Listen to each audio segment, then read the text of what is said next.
Hi guys! Welcome to me! And samahan niyo akong magpaganda para bumili ng ulam sa karinderya. Char! Anyway, guys, ako lang ba to?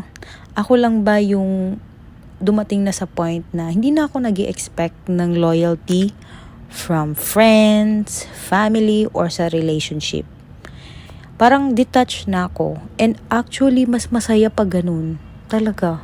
In fairness, char. Dumating na sa point na mas importante na yung lipstick ko kaysa sa opinion ng iba.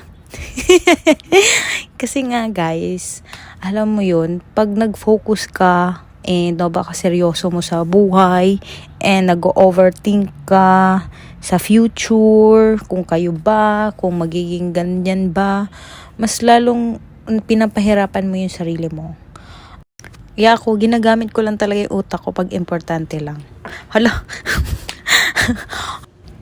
Tsaka, mas maganda talagang i-treasure mo yung the moment. Yung current moment with each other. Alam mo yun? Enjoyin mo. Huwag ka na masyado mag-overthink.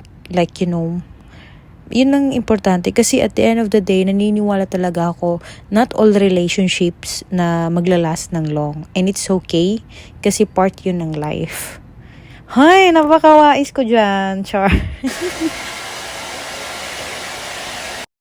Minsan na-amaze talaga ako sa sarili ko. Anyway, yun nga guys, parang i-treasure mo. The present is the present. 'Di ba? Kaya ganun. Ang ganda ng highlighter na to guys, actually.